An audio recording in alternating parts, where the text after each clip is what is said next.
when people sit on podcasts and they have the attitude of it's not all about money. I think it's quite unrelatable to someone that has none. Yeah. And I think for them, a lot of their problems would be fixed if they had a healthy bank balance. I think I'm always aware of that because that was my mindset for a very long time. Rochelle Humes is a singer, a television presenter, an entrepreneur, an author, and a podcaster, and a mother of 3. I joined her on her podcast, and today we're swapping seats. You're not going to be like, find the balance to be great at everything at once. That's a real unrealistic approach. So I would say be realistic of the idea of balance and how everything else in your life is going to look when your business is thriving. I'm very obsessed with making sure that my kids understand the value of money. If you want to start something, it feels like a risk. So I would say without that unwavering, burning desire and that passion and belief in what it is you want to do, don't take the risk yet. I'm Radhi, and on my podcast, A Really Good Cry, we embrace the real, the messy, and the beautiful, providing a space for raw, unfiltered conversations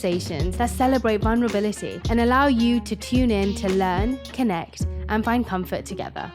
Rochelle, thank you so much for coming here. I'm so pleased to be here. I feel like the last time I saw you was on your podcast, Yes. Easy Launch, and you are so sweet to have me on. But I'm so excited everybody loved to be able to ask questions the other way. It's so refreshing to be sat in this seat. I know. I love it. I was asking you before how many podcasts you've done, but I feel like your life is so hectic. I imagine Yeah, not that many. Right? No, Well, I'm that excited. many. Let's do this. Get into it. It's nice to be asked. Oh, yeah. Like everyone wants to sit in that seat. I'm like, no, let me get in yours. Yeah, exactly. I feel like from seeing you from growing up and watching how incredible you are, whether it was your singing career or as a businesswoman or as a mother, you wear so many hats. And I guess the first question I want to ask is, what are you even excited about right now in your life? I might not be saying this in like 9 weeks. Yeah. So let's sort of play this, send this to me. And I remember how excited I was for the summer.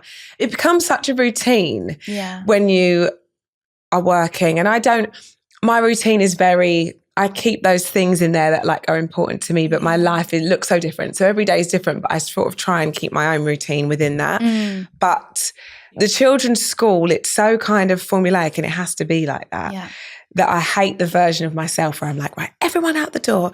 Okay, this one's got dance club and Marv does the dance run and I do the paddle run. And it all becomes very kind of methodical. I feel a little bit like Trunchbull. Yes, you know? yes. So I really look forward to the summer. And I just think even just the kids don't wake up as early and it's not, those mornings aren't so chaotic. And yeah, I just really, really enjoy it. I enjoy that they come to work with me. Do they? We try and go away for a little bit, but I just kind of really like being around them because actually from like 8 in the morning till 4 in the afternoon, I'm not really, my kids are with other people because they're at school.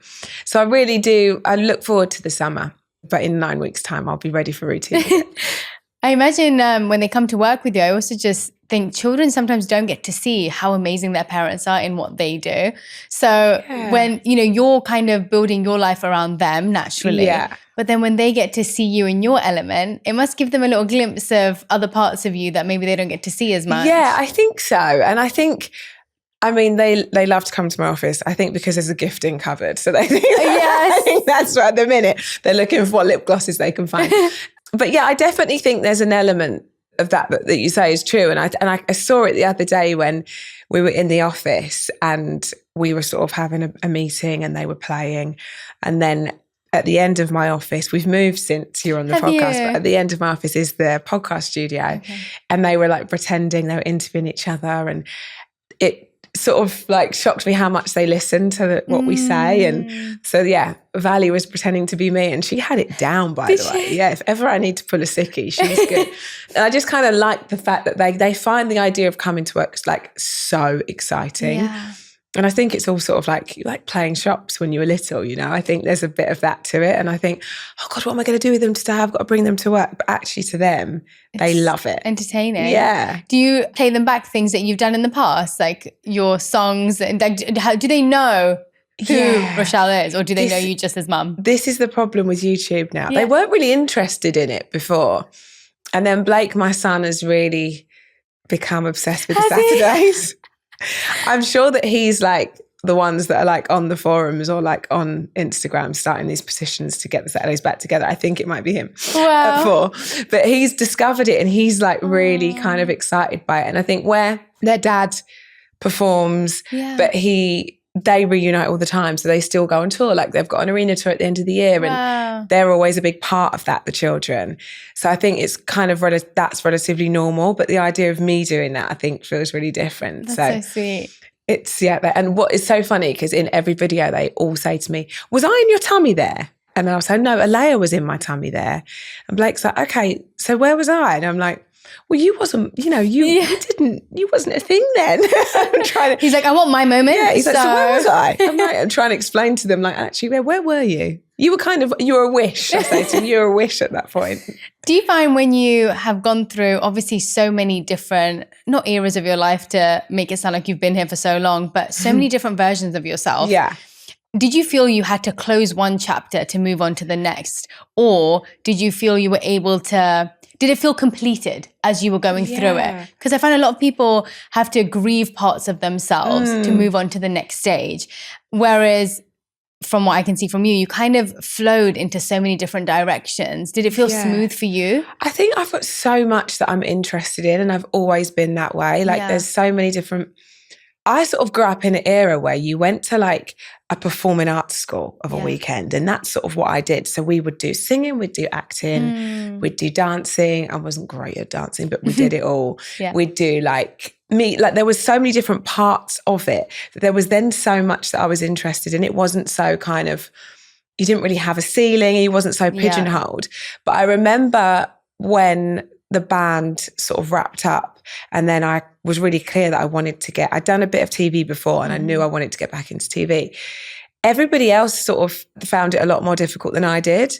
Almost like, but you're a pop star, this is TV. And it was quite an interesting conversation at the time. And then when I got accepted back into a space that I was already actually in before I was in the girl band, it kind of then makes sense. But I think sometimes it takes other people more time to get their head around something because they kind of see you as that and that's where they see you. And I think when you enter, I feel like, and as women too, like we're very multifaceted. There's a lot to us. There's a lot of layers, a lot of things that interest us. And I've always sort of gone with that. And I love the idea of like pivoting and maybe putting that on ice for a bit and actually really exploring that side of myself. But I do think, as I said, I think it's more shocking to everyone else sometimes than it is to you. I'm like, oh no, I still like that. But I'm really focused on this at the minute and I find this really exciting. I find people just don't like the idea of duality. People find it really difficult to grasp that.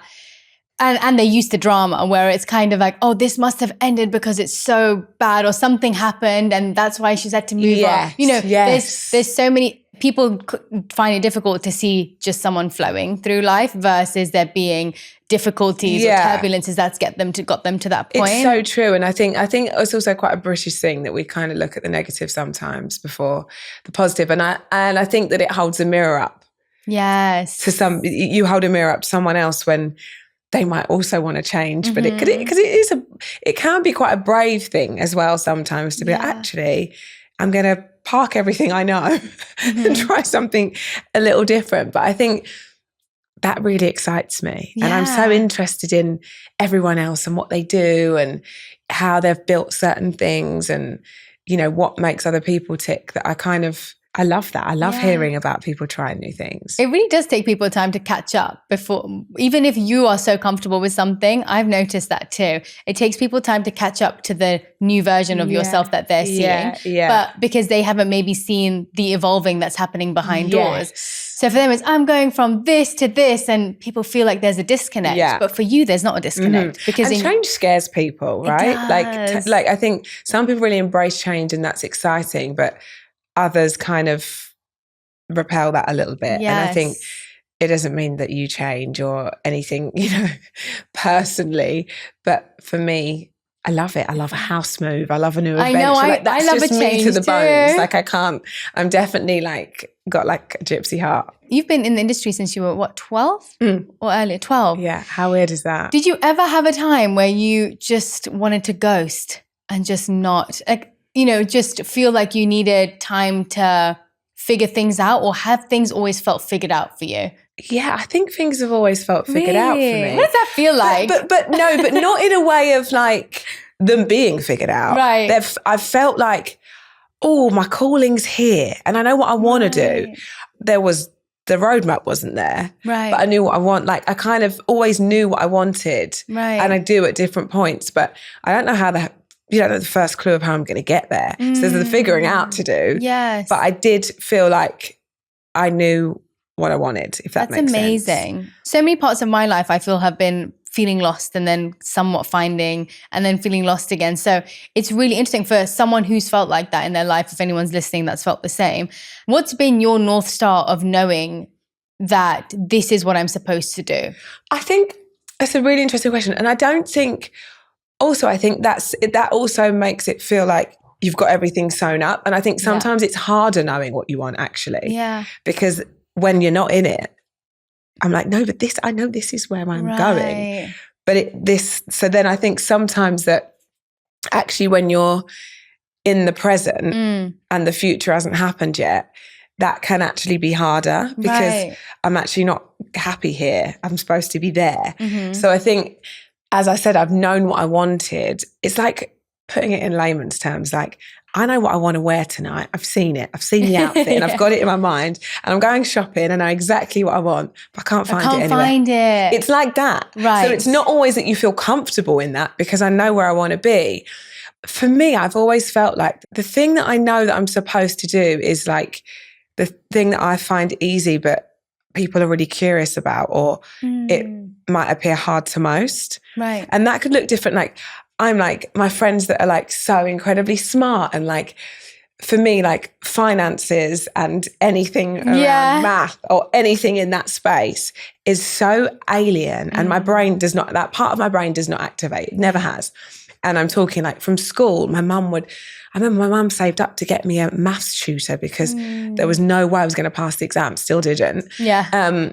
It just doesn't. So for me, someone that's like an accountant or someone that's like head of finance, I'm like in awe of because that's the thing that like, of course they work at that comes easy to them, but to me it's hard. But then they would have that appreciation for you on the flip side. So I think your thing comes quite apparent when it's easy to you but hard to most. I guess it's kind of like playing to your strengths. Yeah. But I guess to do that, you have to know and be aware of what your strengths are. Yes. So then did you feel like how did you create a lot of self-awareness growing up? Because I think what you're talking about takes that. It takes a lot of tuning in, listening to what I want, not what other people want for me. And I think that's often where people get lost is in this noise of all these people are saying I should be doing this or I should be good at math or this is the trajectory I should be on.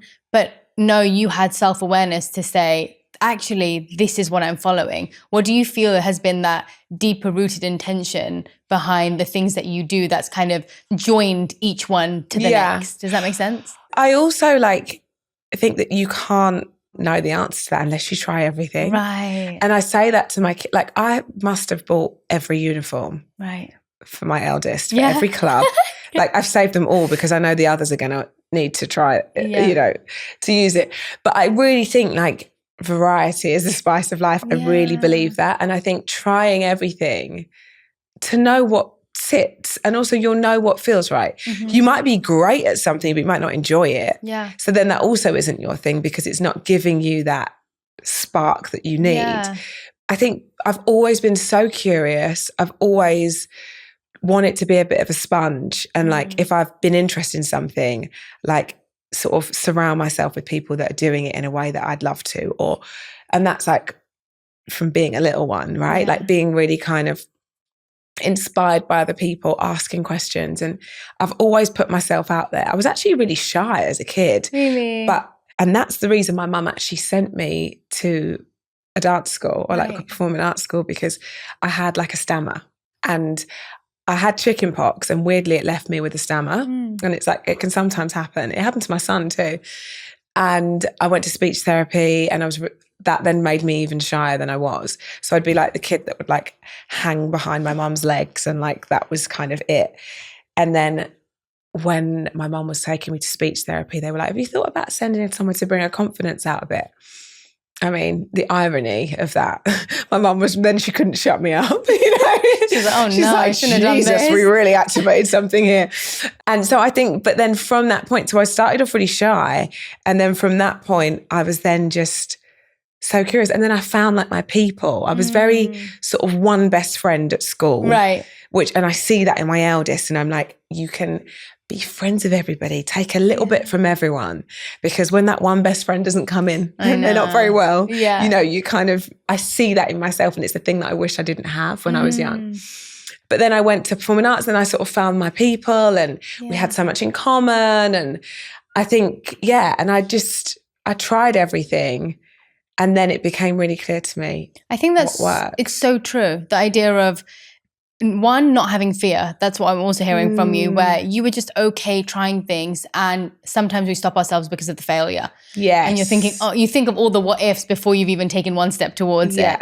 And then what you said about curiosity, I was thinking about this recently because my friend messaged me and she said, I don't know what people do on a Sunday. I'm so bored. And I was thinking about the last time I was bored, that when I was churning that thought. And I was like, actually, the last time I was bored might have been when I was younger, maybe a teenager, where I said, I'm so bored, but I haven't been bored since. And I was thinking about why.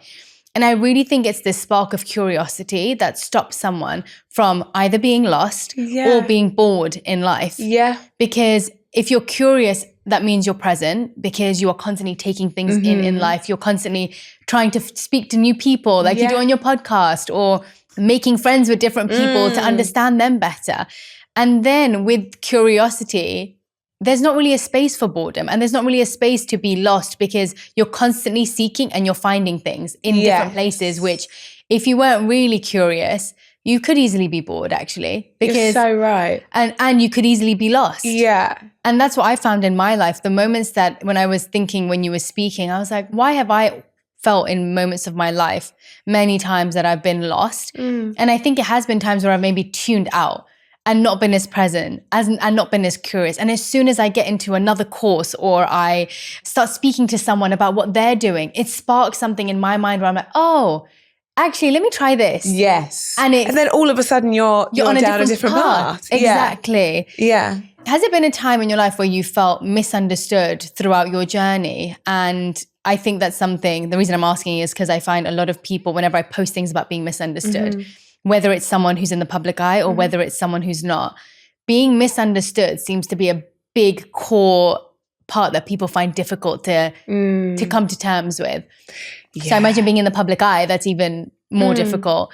One, has that happened to you? And two, how do you deal with that on a day-to-day basis, and then also on a mass scale? I think in terms of being in the public eye, it's weird. I still don't feel like I am in the public eye, which is so strange. I think I live so privately for someone in the public eye, if that makes sense. I don't really feel like I've ever had that relationship with the media where it becomes that real transactional thing. I feel really lucky that I've toe this line that my friends are all my friends. Yeah. They're not really in that world. So when I say I'm going to work, like I'm sort of like, okay, I'm off to work today. But then when I'm not in that space, I'm not really hanging out at celeb spots. I'm not really, that's not my world. It really isn't. So I kind of, when I hear people, and because I've watched interviews and I hear other people in the public eye, and there's a lot of it I understand, because I think we're accessible now with like social media and stuff. So I do understand that, and there's opinion, but I don't feel like I really tout that. I don't know if that makes sense. So I kind of, there'll be things that I go to that I know that are like fun days. Like we just went to Wimbledon and I love it, and we're there to watch the tennis, but I know there's going to be paparazzi when I get there. Right. So I put a nice outfit on. Yeah, like, exactly. I know that's good. But apart from those moments, which are rare for me, I'm very much away from everything. That's so nice that you managed to get a good balance. Yeah, and I don't know if that sort of really happened when I had children, that it's kind of, my life is that. Yeah. So my life looks, like doing everything every other mum does. It's not like, there's not really anything different, apart from I go to work and it's a little bit more glitzy, but when the outfit's off, when I'm home, I'm very much at home. I've always had a really funny relationship with being misunderstood. And it's something that I think we all dislike it, don't we? But I think it's something that really sits weird for me. And I think that's maybe something that maybe isn't so public for me, that's more kind of maybe in friendship groups or in work or in I'm very much a people person, and I'm very much that person where if someone's kind of misunderstood what I meant or my intent or how that looks or what that meant, it really kind of, me too. It affects my whole aura.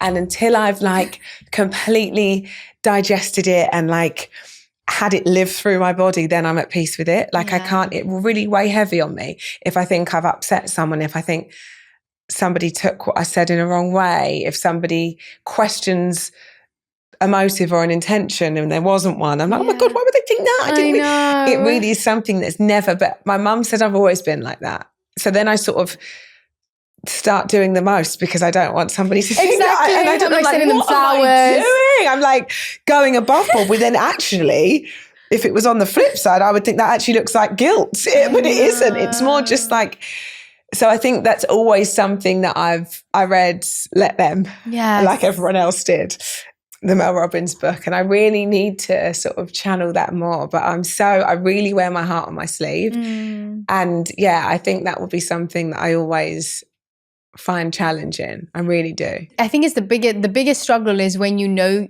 that wasn't what was meant to be taken from that action or those words were not meant to be received in that way. Yeah. That's the hardest. And I struggle with it so much. So partly I was asking for myself because it's something I go above and beyond to the point where I could look psychotic. Same. And I'm trying to over-explain. You get 3 voice notes from me and then you don't reply. This is me. And then somehow I'm like checking your story and then I'm replying to your story. It's almost like I'm testing it. I'm like, they are upset with me. Exactly. And I don't know why. By the way, this happens like, it's like, not often, but when it does, it will affect me for months. Yes. And I'll think it and I'll think, oh gosh, I would hate them to think that of me. Same. So I'm probably the wrong person to ask. I can't help you. I'm like you say, to the point where I could come across psychotic. I know. Because I think, do you know what I think it is for me? When you know your intentions and you know they're coming from a pure place, but it could be perceived, and it's all situational, right? It could is, be exactly. like, well, I spoke to so-and-so and they thought this and they said this. And then that could seem like an easy answer and it's believable because there's an element of truth to it. I think it's something that weighs heavy, and I think it'll always weigh heavy on me. And I think when you know your intentions are pure, I then become like my own campaigner. Yes, and I want to campaign for those intentions. And I'm like, do you know what? This is ridiculous. And Let Them is probably the best That's why my answer, husband's a very good sounding board for me. Same. Sometimes I have to hide it from Jade that I've done these things, and then a month later I'm like, by the way, I think I might have sent 3 voice notes and 2 text messages, and then I think I sent a DM and they still haven't responded. He's like, why? Are you okay? Are you well? Yeah. Are you okay? And then also he'll be like, babe, this whole situation has arisen because that person did something bad to you. Yes. Now you think that they are acting a different way to you, that you might have upset them. He was like, this is like, he thinks I'm crazy. Yeah. At stuff like this. But maybe it's a woman thing. Yeah. But I've always been like it. And I wish I wasn't, because it's almost toxic to myself. I have that same trait. So I think, you know what, maybe we're in the right and our husbands are in the wrong.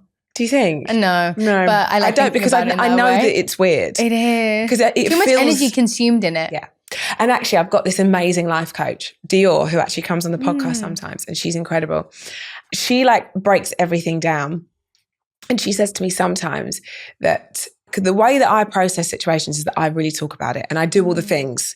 So I do the things. I just sent the voice notes. Yes. I will talk to my husband and I'll say, and like you say, I'm to a point now where if it goes on too long, I'm not even telling him this update today, because he's just going to be like, what are you doing? But I have to do it to mentally process it. Same. So I won't, and we say that we should talk, right? That we should talk about things. But almost on the flip side, what she was explaining to me, that is sometimes that you can also do that too much. So she was like, treated the kind of feeling that overwhelms you that you have to talk about, and whether that's like sadness or anxiety or like anger or whatever that would be. If you treat it like a person, and if a person like opened your front door and run in every room of your house and was like shouting at you, talking and doing the most in every house, you'd be like, okay, you're going to have to leave. This is just, I don't know you. This is too much. Like if it was a person. So that feeling that makes you feel like you've got to do all that stuff, if you just sat with it for a second and you just acknowledge it. So you sit with it and almost to yourself for a second. Of course you can offload, but if you sit with it and be like, oh, it's in my chest today, I know it's there, or it's giving me a knot in my tummy today, and just acknowledge it. But what I do with that knot in my tummy is I then try and do everything. But actually sometimes that is counterproductive because it stays with you for longer. So if it was a crazy person running in your house, you'd be like, stop, sit there for a second. Exactly. And we're going to talk about this later.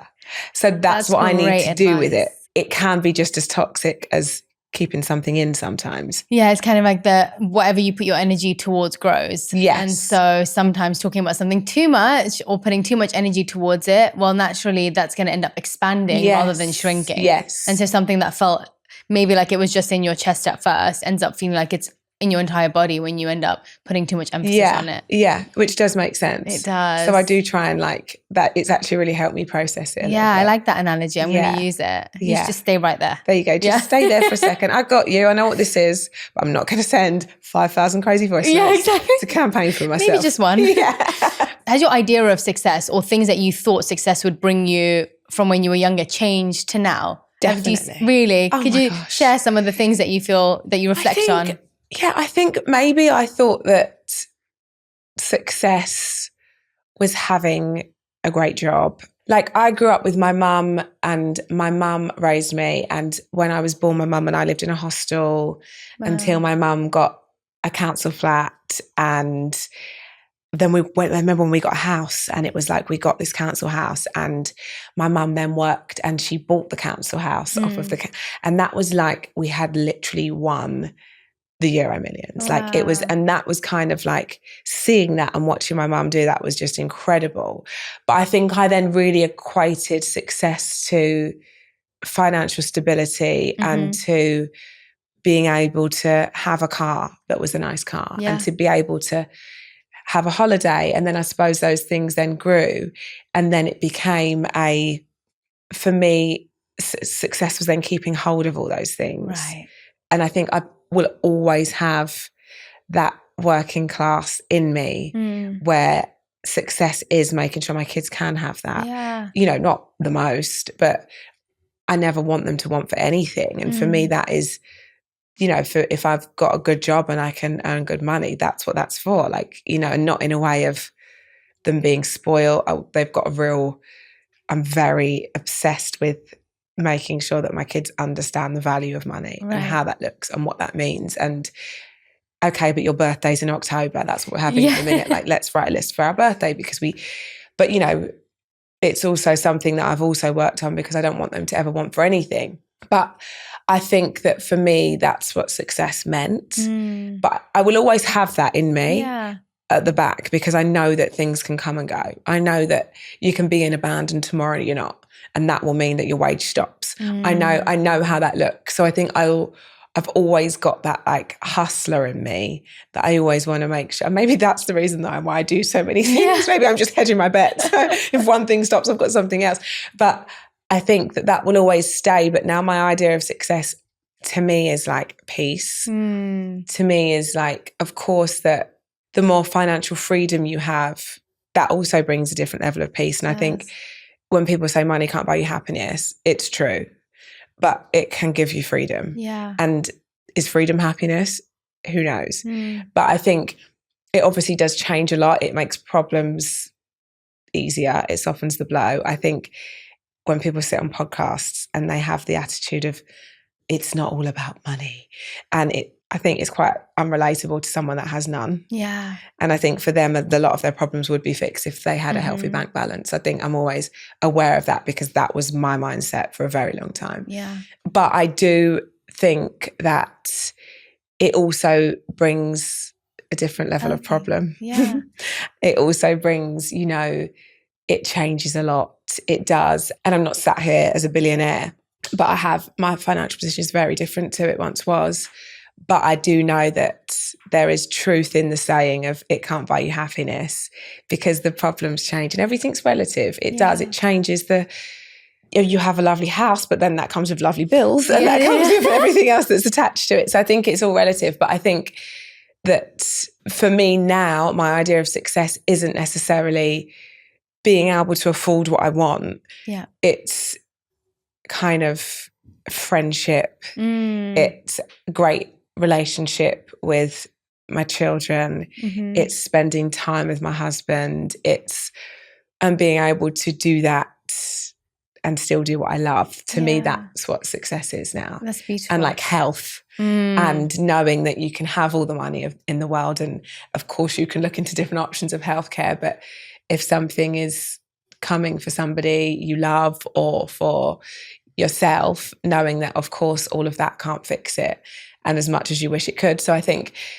your idea of it definitely, for me, my idea of success has completely changed to like the 18-year-old, like, I want to be doing money, this, money, money, money. doing that. Yeah, like exactly. it's not that. And you know, I think in life I've like loved and lost people, and I think all of that doesn't, you know, it all goes back to basics. Everything does. It doesn't.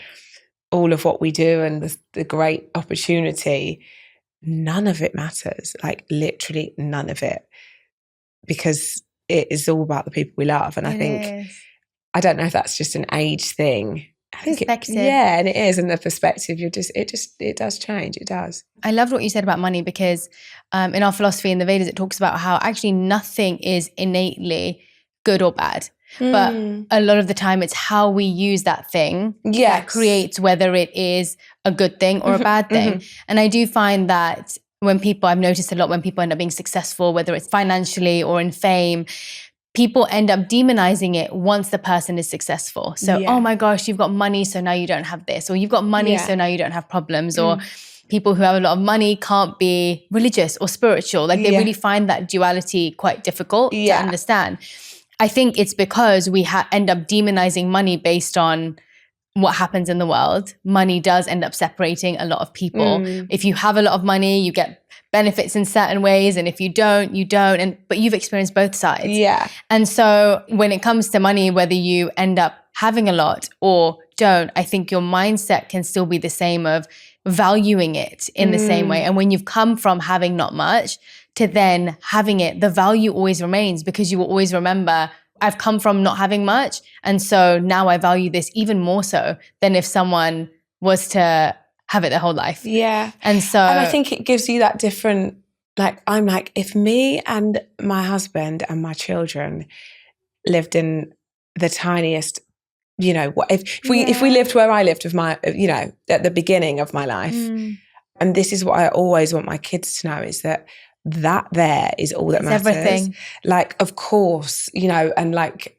I said, we're lucky and opportunity, and you can you know, and if you can, brilliant.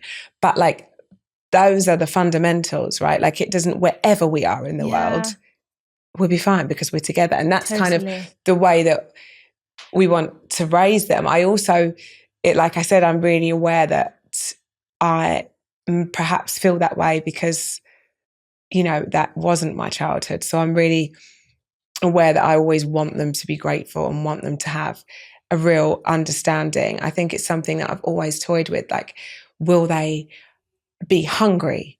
Will they graft? Will they have like an aspiration because they live in a lovely house in a lovely area? I probably would have never wanted to move out if I lived there when I was younger. So is it going to give them their own desires to build their own life? And how do I make sure that they do? You know, the parent in me, I'm like toying with the struggle of, but this is what I work for them to have I don't want them to go through that. You know, to be able to. So it's really, it's like a strange idea. Parenting is a strange idea altogether.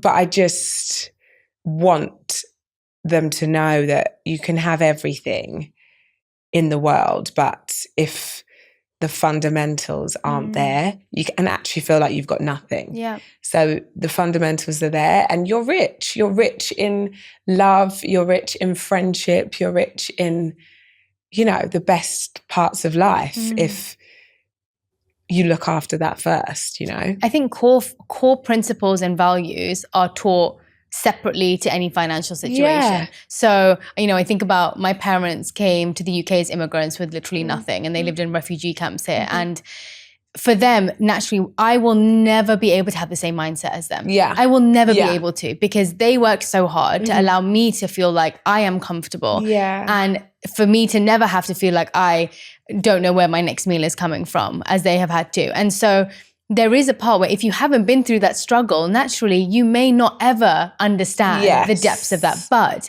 the values and principles after watching them, so after your children have watched you live by those values and principles, naturally, that is what they will end up embodying, or they will end up taking on, because there's only so much you can tell someone something, but when someone lives it and you observe them living it, it's different.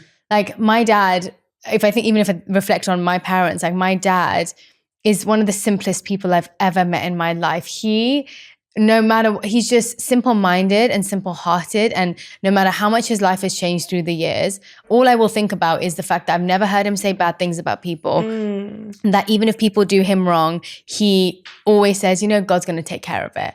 And he's never let it bother him. So the things that I remember about him have nothing to do with the amount of gifts he's given me or the financial stability he's given me, but the values he's taught me through being who he is.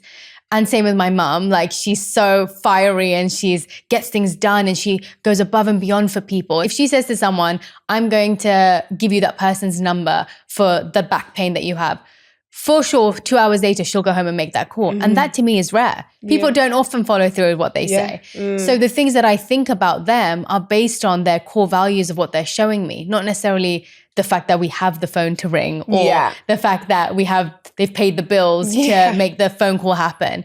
And so I think you should take a lot of solace in the fact that you are showing up.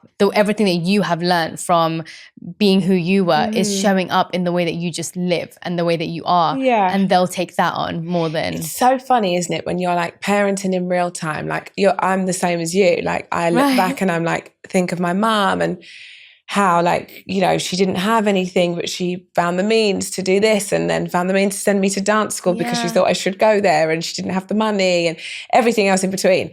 And worked a billion jobs. But like you say, the things that I hold so dear to my mum are like her values, how she is, like, she is like, I mean, the friendliest person you would ever meet. Like, it's almost like she's like a local celebrity. You're like, Mum, come on, can we just get, like, she knows this person, that one. And she takes the time to like find out about everyone's day. And she's so interested. And she's like the best nan in the world. And like my kids are obsessed with her, like obsessed with her. And she's obsessed with them. But I think it's quite nice for her because she's kind of doing it all again, but she gives them back, Yes. So I think being exactly, so it's different. So special, isn't it? And I sort of didn't really have that because my mum's relationship with her mum wasn't the same. Right. So it's so nice to see them. And they're honestly like, she's like a proper nan.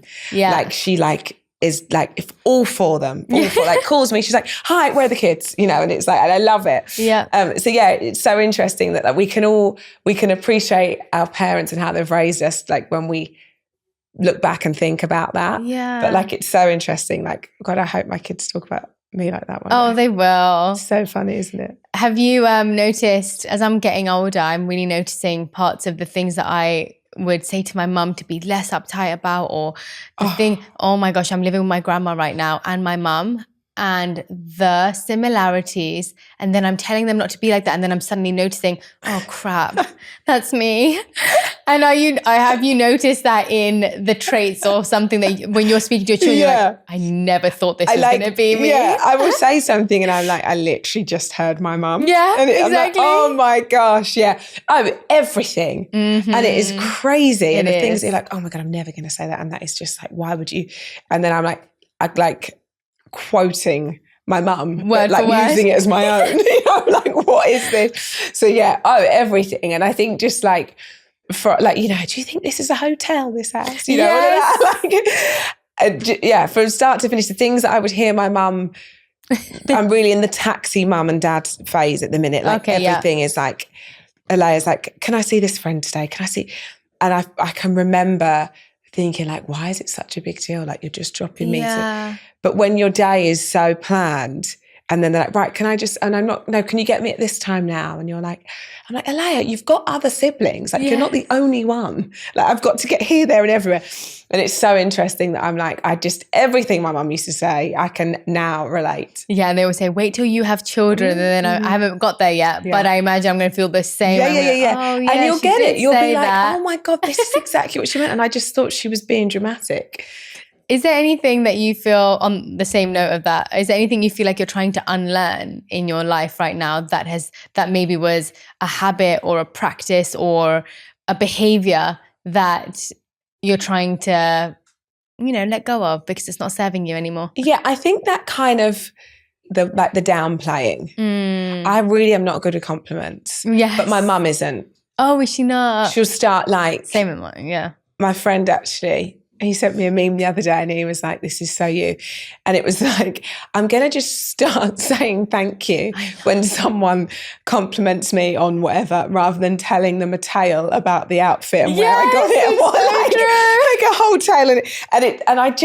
And everyone would think like, because of my job that I'm like used to it. But the truth is, people would like, you'd hear a negative before hearing a compliment in this world. Like, right, that wasn't right. Let's go for that again. And, that's kind of just how it is. Like it's not really every day that someone's sitting there and be like, by the way, that show was incredible. Or today, that interview, wow. Like that's just not life, is it? We're on to the next thing. I've always struggled with compliments, but I see it from my mum and I know my mum does. And I get the same thing where we go, oh, no. Oh, absolutely not. Well, actually, I've been going through this at the minute, so it's funny you should say that. We just sort of go really into our selves about it, and we just have to make a joke or, turn it into a sort of punchline because it was just easier than just going, thank you. That's so kind. Thank you for saying that. Someone said that to me to my face. They were like, just say thank you. And I was like, I didn't even know them very well. I was like, oh, thank you. Yeah. And I was like going off on a story about something. That's I was like, no, I mean. these people helped me with this and these people did that. It really wasn't me. I really didn't do much. They're like, just say thank you. Just say thanks. It's okay. Yeah. You can say thank you. And like my husband has said it to me for years, and he's like, it's also really awkward for the person on the other end of it, just so you know. So you feel like you're kind of not wanting to seem arrogant or not wanting to, but actually the person that's just said, oh, you look lovely today, is then and like, you're giving them a whole spiel. I just told her she looked nice. Yeah, it's just not like that the deep. dress. Yeah, it's really not that deep. I just wanted to know where the dress was from. Honestly, I just put it on really fast. I found it in my wardrobe and it was really difficult getting ready this morning. And just all the things. I do the same thing. And also when you... We come from the same mum, by the way. And we've taken on the same things. What's happening? Like when you replay it, you're like, yeah, that is... Yeah, why did I do that? It's all a little bit awkward and strange, and everyone's uncomfortable in this conversation, not just me. So yeah, that's I don't want my kids to be doing that. I don't want them to learn this like self-deprecating, weird. It is that, isn't it? Yeah, because you can just be okay. Like it's thanks. I think a big part of it for me comes from the balance between being humble. It is. And not coming across like you said, a bit arrogant. Like you're full of yourself and like you're like. I think there's this weird thing as well, the thing that I know that I have, that I never want to be a stereotypical celeb. Yes. Don't want to. But then you know what we're doing? We're mistaking arrogance with confidence. Correct. Do you know? So I think there's a difference between being, and I think it really is based on the intention in your mind. Yes. So when you're saying thank you, if you're like, thank you so much, that's so sweet. I haven't had something like that in so long and I appreciate it. If that's your mind and your heart saying that and you say thank you, I feel like the intention comes through. Words are such a small part of how people receive what you do. Yeah. And so I think, and I'm sure you've experienced this, I can tell energy is off from the moment I meet someone. Whether their words are matching their mind, whether what they're saying is actually how they're feeling. And whether you can put your finger on it or not. You can feel it. Yeah. And so when you say thank you, like when you came in the door and I was like, you're amazing. And then I was like, you feel your energy is genuine from the moment you say one word. And so I think we have to become settled in that, where if my intention is that, if the person receiving it doesn't feel that intention, they're not going to feel it, whether I say 100 words or just one. Yeah. And when you're not really thinking that way and you say something, you will feel out of alignment. I think there's just something, and I think maybe this is in me over the years of like I said, I probably entered this industry when I was 11 or 12. And I think maybe there's something like, there's always that, and I hear it, and I even hear it now kind of in the workplace. People go, what was she like in real life? Right. And there's always that thing of not wanting to be hearing that somebody was like really difficult or really perceived wrongly, arrogant, or really, also those people might just had a bad day, right? What do we know? But like I said, on this like campaigning for myself before I've even, so I'm always like, I want everybody to know that I'm okay. I'm actually really, like, I'm not difficult. I know I'm on the TV sometimes, but I'm actually all right. And maybe I'm always sort of working from that place rather than just turning up. Which sometimes I can absolutely resonate, but I think sometimes it almost can stop you from presently being in the room, interacting and communicating, because I end up thinking I need to make sure I'm perceived in a certain way rather than just being a certain way. Because I think you, like you say, when you know yourself and you know, and not everybody does, so you're almost, I don't want to think, it goes back to what we were talking about before. You don't want everyone to be misunderstood, or, so I think it's, you know what it is? It's because we're going into that room expecting people to think that. Whereas if we went into the room, it's almost like we're SOSing before getting into the room. We're saying, like we're damage control. Nothing's happened. Nothing's even happened.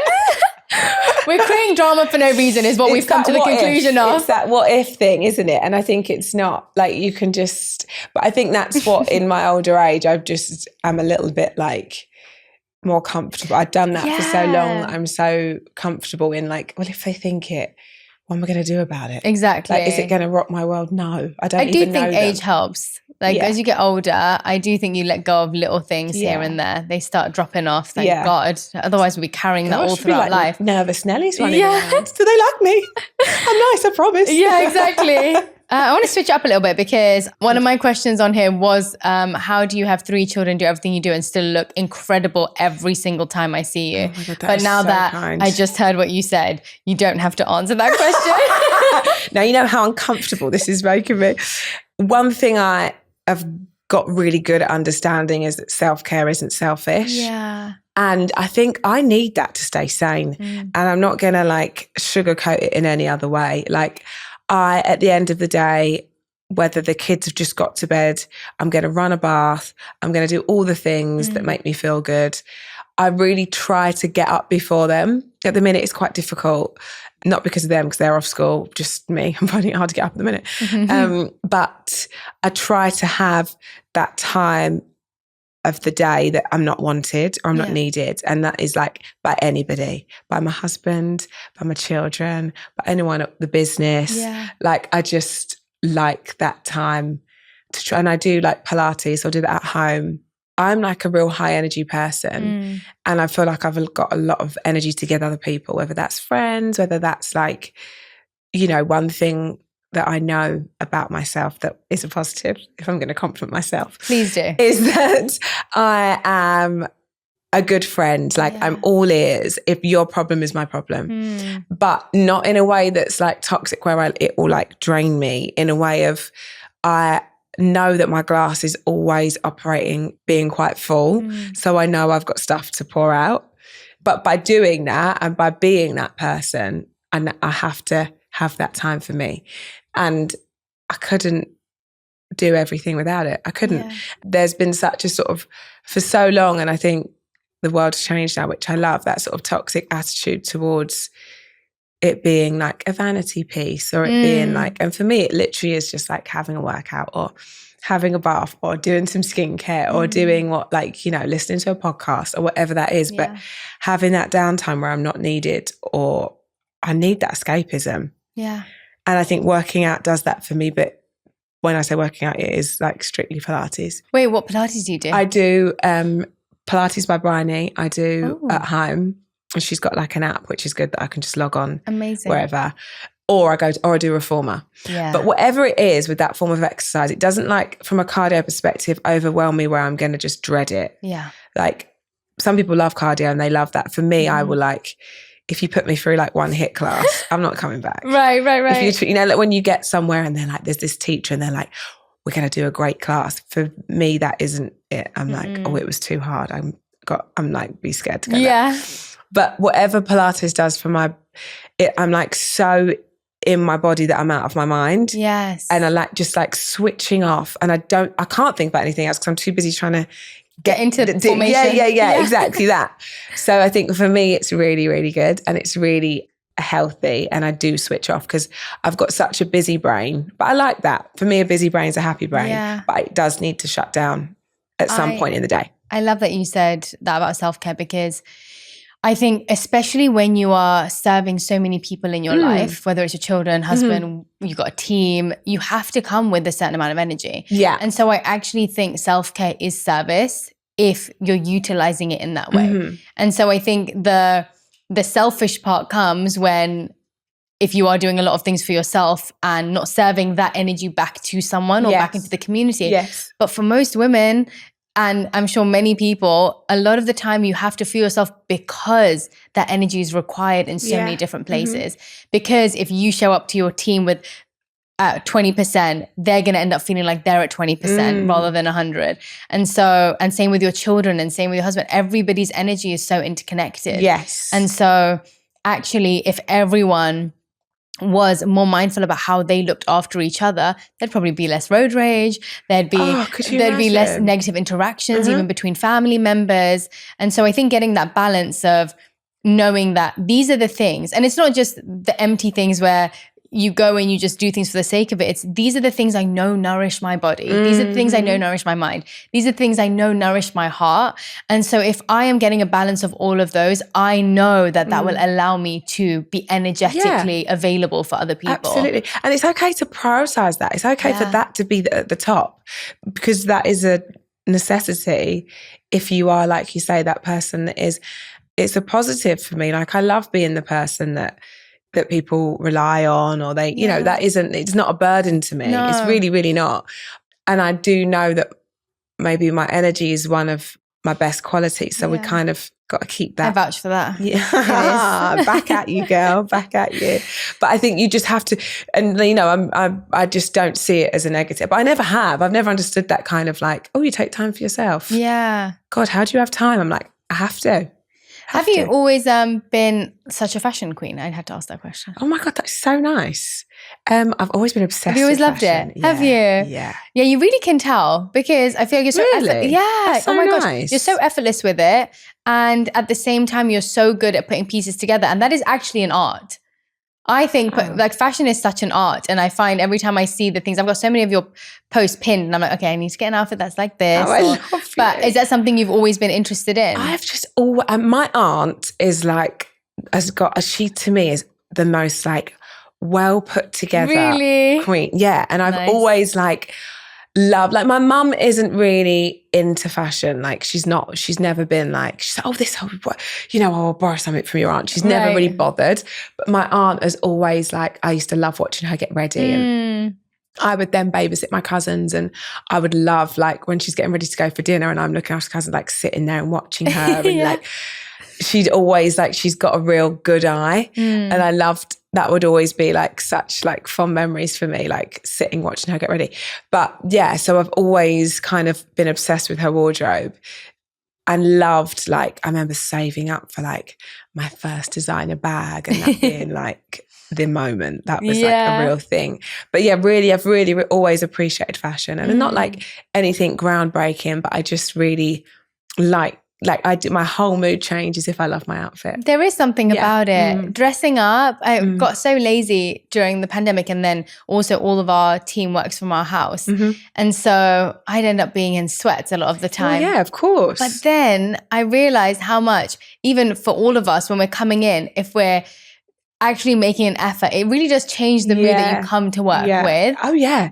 And it can take you like 15 minutes extra things, to get yourself ready, but it makes such a, for me, it's always been a thing to kind of like think about, and I've like put my outfit out the night before. Yeah, like do you? I love But again, that. to save time the next day, but I'll just be like, right, that's for tomorrow.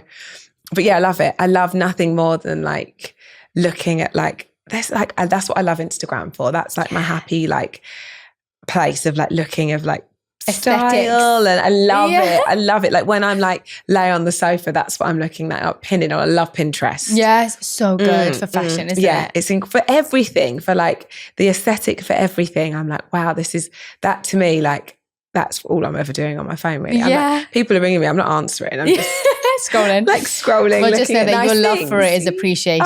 So keep doing it. Thank you so much. I wanted to quickly ask you some business questions because obviously you have an incredible podcast yourself, like we mentioned, Ladies Who Launch. But from everyone that you've had on, obviously they've been epic businesswomen to your own personal life and your own growth as a businesswoman. What would your advice be if you had to pick one or two things to advise a woman who's starting her career from ground up? Yeah. But feels a little bit unsure. What would the key messages that you've taken away from I would podcast? say that's a really good question. Obviously, it depends on what stage. But I would say for finding your thing and not like, because it's always a risk when if you want to start something for yourself, it feels like a risk. It feels like, oh, should I do that? Which is also sad that we look at it like that, because actually you're doing it for yourself. So it shouldn't be a risk. But practically, of course, if you're leaving a job that you're comfortable in and you've got security and everyone's got responsibility, it is a risk. So I would say without that unwavering, burning desire and that passion and belief in what it is you want to do, don't take the risk yet. That would be, I think risks are for taking. But unless you have that, and that like, I'm obsessed, I can't stop thinking about it, that like, it's almost keeping me up all night, but in a great way, in a way of like, I can't put this thing down and I know that there's something in this.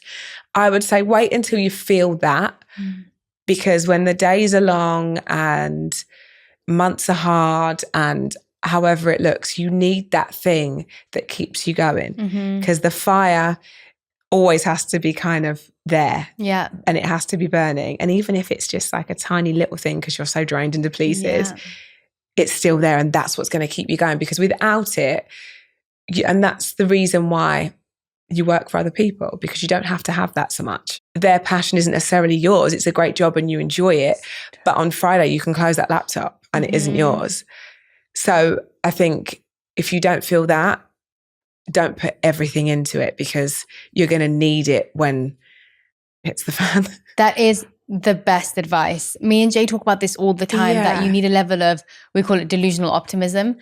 Where actually most people that we've been around that have become successful, no matter what people are saying, no matter how much the odds are against them, it's a slight level of delusion you need. A delusion that no matter what, this is going to happen. A delusion that no matter what people are saying, this is going to happen. But it's delusional optimism where actually you still remain positive about it. You know that this is the goal. You have a deep feeling that this is actually going to happen for me. But you need to constantly feel it day in, day out, and to keep the flame alive. Oh, yes. You know what I mean? Of course. You have to keep feeding that flame, even if it's at the lowest that it's possibly been, for that dream to stay alive. 100%. That's great advice. And because I just think without it, you haven't found your thing. That would be my advice. You can try lots of different things and it'll be the 10th thing that works out, right? Like we've all sort of what's going to stick, right? You can try lots of things, of course. And I think I've tried lots of different things, Mike. I'm not saying don't try it, but if you're really having that moment of like, do I take this risk? You'll know, because you won't be out. It's a light you can't turn out. Yeah. You can't. I love that. That's so great. A great piece of advice. I don't think we need it any more than that. That one is perfect. After you've seen success, obviously, for so many years, what would you say are the 3 qualities that are needed for success in life? So we've got one, which is delusional optimism. Delusional. You got to be nuts. Yeah. Be crazy and you're halfway there. What would you say the other 2 are? Maybe that you've embodied or seen other people? I would say that kind of tenacity. And also success isn't linear, right? Like it hasn't, I've had success. Is everything always successful? Absolutely not. Yeah. But people only hear the stories, they'll talk about that for a while and then they haven't seen the 2 years of like the graft in between and no one interested. So I would say that tenacity to keep going. And I think it's all like a combination, isn't it? You need the fire, because without the fire, the tenacity just won't be there, and that kind of will to drive. So they're 2 things that almost need to work side by side each other. And then this is the hardest thing. You can never, ever find balance. So I would have because I think you're either being great at something or the other thing's dropping slightly. Yeah. And I say that so much, by being here, my kids are are doing clubs and stuff today, right? And then I've got another podcast after this. Yes. But I've had a great day in terms of podcasting. So I'm doing great here today. And like by sitting here now, neither of us have sat and checked our emails. Yeah. And in our business, somebody's probably chasing us and can't reach us. Right. But this is going well. So like, I think you've got to have a real clear idea of balance isn't what, like, you're not going to be like, find the balance to be great at everything at once. Like that's a real unrealistic approach. By being here, we're missing out on something. But guess what? We'll pick that thing up later, but then that also means we're not here. Yeah. So it's just knowing that it's going to be the wave, and at times it will be calmer, but you'll pick up what you dropped yesterday. And that's just, but you kind of got to know. So I would say be realistic of the idea of balance and how everything else in your life is going to look when your business is thriving. Great. I love those too. Because it's just hard. A bit more like juggling, isn't it, than balancing? Yeah. I don't think, and like I'm yet to find somebody that says, I'm a 10 out of 10 in everything. Do you know what? 10 out of 10. Yeah. I've just found a way to make everything work all week. Yeah. If you ever meet them, please interview them. Yeah, they've got the ultimate delusional optimism. Yeah, exactly. Maybe they've got a bit of everything. Okay, I've got a final few rapid fire questions for you. If you could use one wellness product for the next year, what would it be? Kind of like, what's your current obsession right now? My current obsession is the Wellco elixir. You know, the evening. No, I need to try that. Oh, it's really nice. Okay. It's like an evening drink. There's one from there, and I went off it for a bit because I tried another one called Holy Cacao, which is also lovely. Oh, yeah? But yeah, having like something nice in the evening, that's what I'm obsessed with. Love that. A skincare product that is used every single day.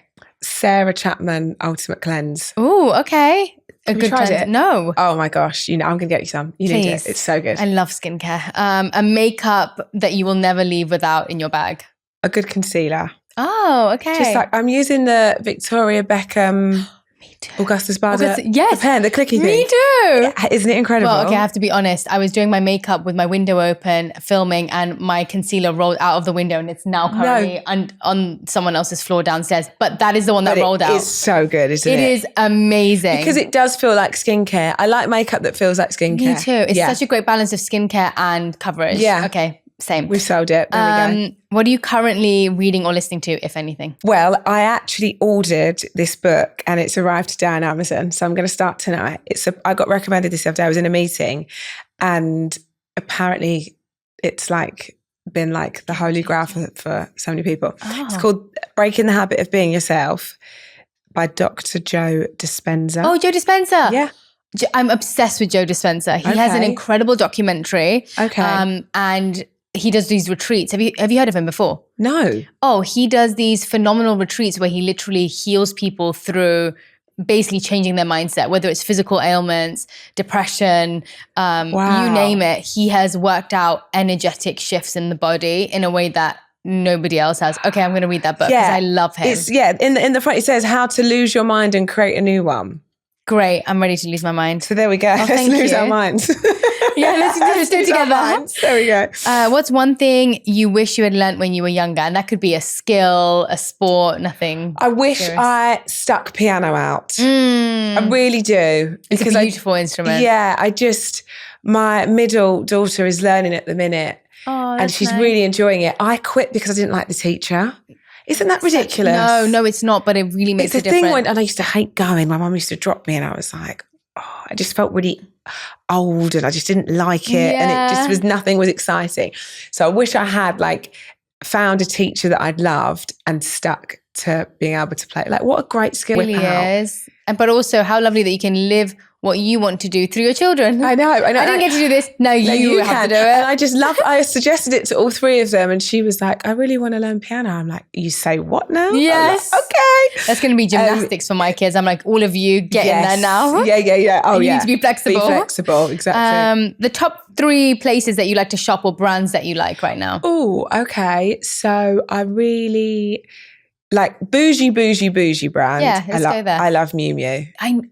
I've noticed that about you, and I also love it. Yeah. It's just cool, isn't it? It's really cool. I mean, it's such a like, I'm going to treat myself moment. But Miu Miu, I love, I mean, there are actually lots of brands that I love. I like Zara. I do. I find like they do that. Easy, cute pieces. Yeah, just those little moments. Who else do I like? I like a lot of like sort of Instagrammy brands. I like Source Unknown. Oh, yes. I really like them. I like Frankie Shop. Frankie Shop is amazing. Oh gosh, it's so good. Yeah, good ones. There are actually lots that I like, actually. Probably too many brands. No, I like those ones. They're perfect. What reality show would you go on if you were to go on any? Not Love Island like she did. Not Love Island. I actually was like, at the time when she was going on, I was like so scared. Really? I was like, she asked my advice. I was like, I don't think you should do it. Which is like, and I wasn't, not in a way of like, obviously she did it, she didn't listen anyway. Yeah. But at the time, I was just like, oh, I just was worried for her to have an experience that, you know, you've had some horrible stories about people and afterwards and the treatment that they receive. And I was just, you could say one thing and it might land. And she has no idea until she comes out and can't sort of, you know, put anything right if she had. So I just was really kind of apprehensive for her because I didn't want her to have a bad experience. She had the best time. I was going to say, luckily, she really held her own and she presented herself in such a, I feel she was effortlessly just she's chill. A great girl. And it wasn't her I was worried about. It was the cuts I've heard about this. It was just the like, you know, I work on ITV. I understand. Like I get it. I know that there's a reality show to be made. And I was just kind of worried that she wouldn't get the experience that I wanted her to have this summer of fun. And I'm so pleased that she did. She had the best time. Do you watch reality TV? And she's still with her boyfriend. I know. They're so cute together. Yeah, they're so nice together. Do you watch reality TV? Yes. Okay, wait. So if you were to go on one, what would it be? Oh God. My husband did The Jungle. So he did I'm a Celebrity, Get Me Out of Here. I went in to surprise him. I think that's the one that I would say that I would have gone on. But then I went there to surprise him and it's terrifying. Really? There's no way I could. Go, I don't know. Okay, it'll be your own reality TV show. I couldn't do Strictly because I tried a Christmas special and I wasn't good. Did you? That's so fun. It was so nerve-wracking. I could Was never. it? So yeah, I don't actually. Okay, well, you've already. I think I'm a watcher. Yeah, fair. I'm so obsessed with Love Island at the minute. I haven't started it because I'm too scared I'm going to get obsessed and then not sleep. So good this year. Is it so good? It's so good. Okay, fine. Wait, USA or UK? UK, right? All right, fine. It's so good. I'll watch it. So yeah, I think I'm such a fan of reality that I would just be too scared. Yeah, I'll watch it rather than be. Yeah. Okay. I just watch it. Oh, thank you so much. I've loved this. Thanks for having me. It's been so lovely sitting with you and actually getting to chat and get to know you. This is why I love doing a podcast, by the way. I'm like, I get to know so many fun people. It's been wonderful. And thank you so much for your energy and all the incredible things that you do online. I love watching you. And I feel like I've just got to know you through that. And in person, you are literally the same human. So. And right back at you. Thanks. Right back at you. Thank you.